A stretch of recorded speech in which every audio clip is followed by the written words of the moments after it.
Hi hello ನಮಸ್ತೆ, ನಾನು ರಾಜು ಅಷ್ಟೇ. ನೀವು ನೋಡ್ತಿದ್ದೀರಾ centre point Kannada YouTube channel. ಕಳೆದ 15 ತಿಂಗಳ ಹಿಂದೆ ಯತ್ನಾಳ್ ಅವರನ್ನ ಬಿಜೆಪಿ ಪಕ್ಷ 6 ವರ್ಷಗಳ ಕಾಲ ಉಚ್ಚಾಟನೆ ಮಾಡಿತ್ತು. ಅದಾದ ನಂತರ ನಮಗೆಲ್ಲ ತಿಳಿದ ಪ್ರಕಾರ ಅಥವಾ ಯತ್ನಾಳ್ ಅವರು ಹೇಳಿದ ಪ್ರಕಾರ ಯತ್ನಾಳ್ ಅವರ ಉಚ್ಚಾಟನೆಗೆ ನೇರವಾದ ಕಾರಣ ಅದು ಯಾರಂದ್ರೆ ವಿಜೇಂದ್ರ ಎನ್ನುವುದು ಯತ್ನಾಳ್ ಅವರು ಸ್ವತಃ ಬಾಯ್ಬಿಟ್ಟಿದ್ರು. ಆದರೆ ಇದೀಗ ಯತ್ನಾಳ್ ಅವರ ವರಸಿ ಚೇಂಜ್ ಆಗಿದೆ.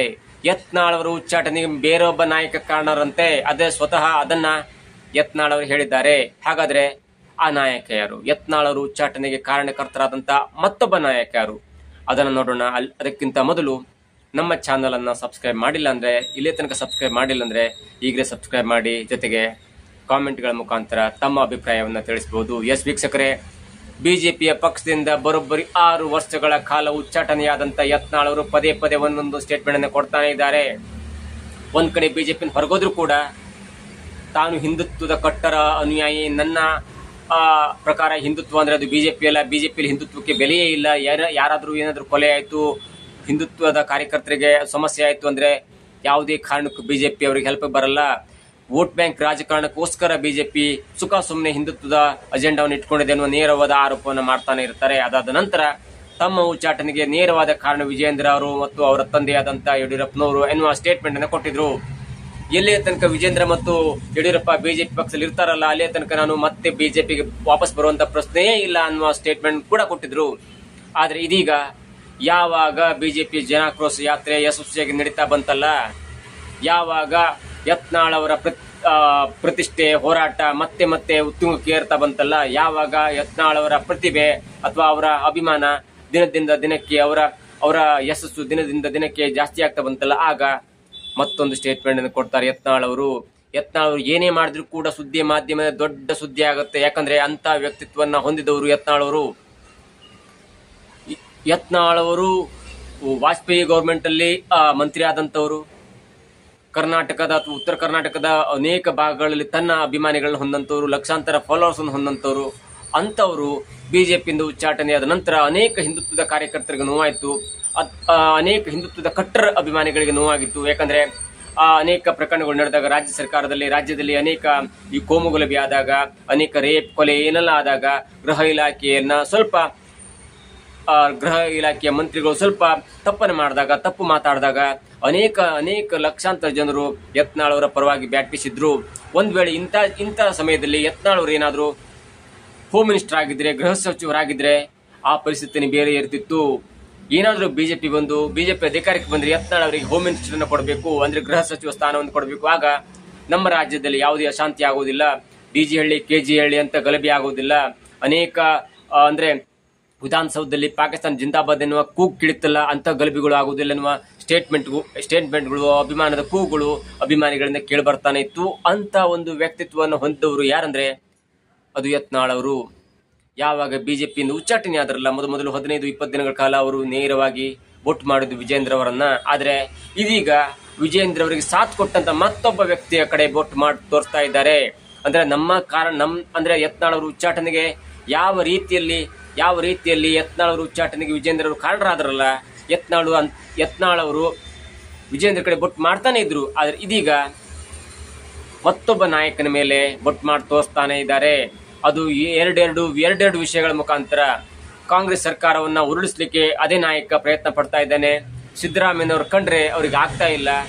ಏನಾದ್ರೂ ಕಾಂಗ್ರೆಸ್ನಲ್ಲಿ ಇದೀಗ ಗೊಂದಲ ಆಗ್ತಿದೆಯಲ್ಲ, ಒಂದು ಸಿಎಂ ಬದಲಾವಣೆ ಆಗಿರ್ಬೋದು, ಅದು ಕೆಪಿಸಿಸಿ ಅಧ್ಯಕ್ಷರ ಬದಲಾವಣೆ ಆಗಿರ್ಬೋದು, ಇವೆಲ್ಲಕ್ಕೂ ಕಾರಣ ಒಬ್ಬ ವ್ಯಕ್ತಿ. ಅವನು ಕಾಂಗ್ರೆಸ್ನಲ್ಲಿ ಎಲ್ಲ ಗೊಂದಲಗಳನ್ನು ಸೃಷ್ಟಿ ಮಾಡಿ ತನ್ನ ಬೇಳೆಯನ್ನು ಬೇಯಿಸಿಕೊಳ್ಳಿಕ್ಕೆ ಪ್ರಯತ್ನವನ್ನು ಮಾಡ್ತಾ ಇದ್ದಾನೆ. ಜೊತೆಗೆ ನನ್ನ ಉಚ್ಚಾಟನೆಯೂ ಕೂಡ ಅದೇ ವ್ಯಕ್ತಿ ನೇರವಾದ ಕಾರಣ. ಯಾಕಂದ್ರೆ ಅದೇ ವ್ಯಕ್ತಿಯ ಮಾತನ್ನ ಕೇಳಿದಂತ ವಿಜೇಂದ್ರ ಅವರು ನನ್ನ ಮೇಲೆ ಇಲ್ಲ ಸಲ್ಲದ ಆರೋಪವನ್ನು ಮಾಡಿ ಬಿಜೆಪಿ ಹೈಕಮಾಂಡ್ಗೆ ನನ್ನ ವಿರುದ್ಧ ರಿಪೋರ್ಟ್ ಅನ್ನು ಸಲ್ಲಿಸಿ ಇದೀಗ ನನ್ನ ಉಚ್ಚಾಟನೆಯನ್ನು ಮಾಡಲಾಗಿದೆ. ಅದಕ್ಕೆ ನೇರವಾದ ಕಾರಣ ವಿಜೇಂದ್ರ ಜೊತೆಗೆ ಮತ್ತೊಬ್ಬ ನಾಯಕನು ಇದ್ದಾನೆ. ಮತ್ತೊಬ್ಬ ನಾಯಕನ ಮಾತನ್ನ ಕೇಳಿದಂತ ವಿಜೇಂದ್ರ ಅವರು ನನ್ನ ಮೇಲೆ ಆಪಾದನೆಯನ್ನು ಮಾಡಿ ಉಚ್ಚಾಟನೆ ಮಾಡಿಸಿದ್ರು. ಹಾಗಾಗಿ ವಿಜೇಂದ್ರ ಅವರ ಜೊತೆ ಆ ಮತ್ತೊಬ್ಬ ನಾಯಕನು ಕೂಡ ನನ್ನ ಉಚ್ಚಾಟನೆಗೆ ಪರೋಕ್ಷ ಕಾರಣ ಅಂತ ಹೇಳ್ತಾ ಆ ಮಹಾನಾಯಕನ ಹೆಸರನ್ನು ಹೇಳ್ತಾರೆ ಡಿ.ಕೆ. ಶಿವಕುಮಾರ್. ಮತ್ಯಾರು ಅಲ್ಲ, ಡಿ.ಕೆ. ಶಿವಕುಮಾರ್ ಎನ್ನುವ ಮಹಾನಾಯಕನೇ ಯತ್ನಾಳ್ ಅವರನ್ನ ಉಚ್ಚಾಟನೆ ಮಾಡಿಸಿದ್ದು ಎನ್ನುವ ನೇರವಾದ ಆರೋಪವನ್ನ ಇದೀಗ ಯತ್ನಾಳ್ ಅವರು ಮಾಡಿದ್ದಾರೆ. ನೋಡಿ ಹೇಗಿದೆ ಅಂದ್ರೆ, ವಿಜಯೇಂದ್ರ ಮತ್ತು ಡಿ.ಕೆ. ಶಿವಕುಮಾರ್ ಅವರು ಬಿಸ್ನೆಸ್ ಪಾರ್ಟ್ನರ್ ಅಂತ ಇಡೀ ಕರ್ನಾಟಕಕ್ಕೆ ಗೊತ್ತಿದೆ.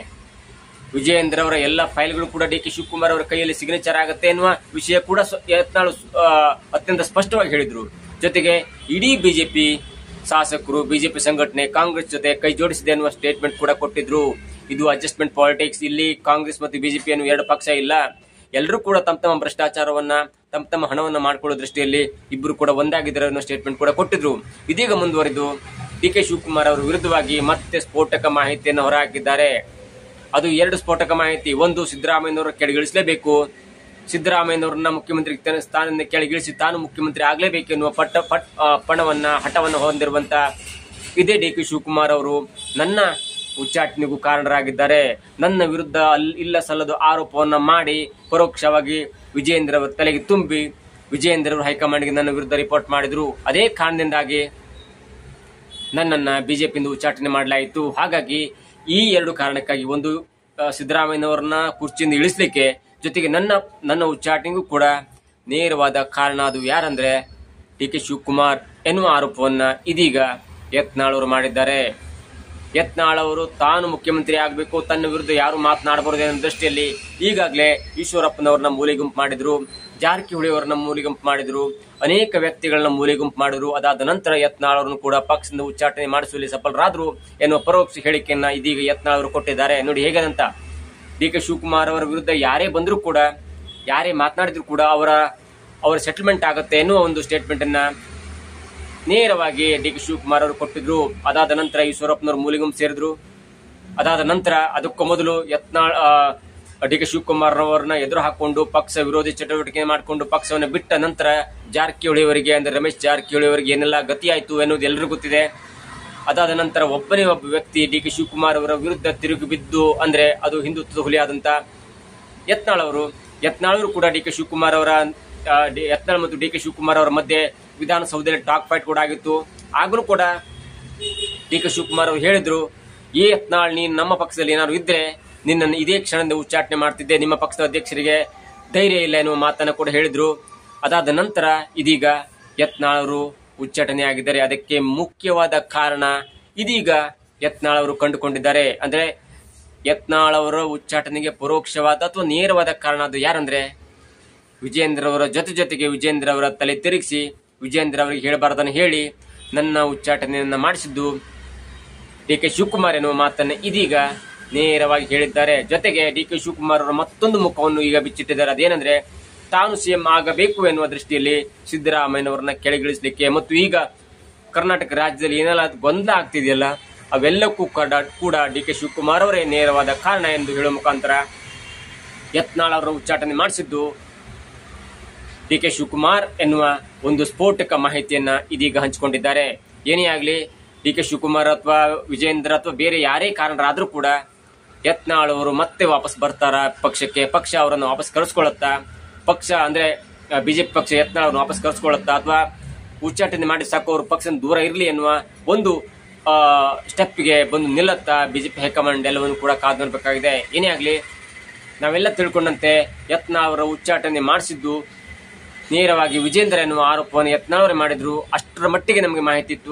ಆದ್ರೆ ಇದೀಗ ಅದಕ್ಕೂ ಮುಂದುವರಿದು ಯತ್ನಾಳ್ ಅವರು ಹೇಳಿದಂತೆ ಯತ್ನಾಳ್ ಅವರನ್ನು ಉಚ್ಚಾಟನೆ ಮಾಡಿಸಿದ್ದು ಡಿ.ಕೆ. ಶಿವಕುಮಾರ್ ಎನ್ನುವ ಮಾಹಿತಿ ಇದೀಗ ಸ್ಫೋಟವಾಗ್ತಿದೆ. ಈ ಮಾಹಿತಿ, ಈ ಪ್ರಕರಣ, ಈ ಟಾಕ್ ವಾರ್ ಎಲ್ಲಿಗೆ ಹೋಗಿ ನಿಲ್ಲುತ್ತೆ ಅನ್ನೋದನ್ನ ಕಾದು ನೋಡಬೇಕಾಗಿದೆ. ಇದಾಗಿತ್ತು ಇವತ್ತಿನ ವಿಶೇಷ. ನೋಡ್ತಾ ಇರಿ centre point Kannada YouTube channel.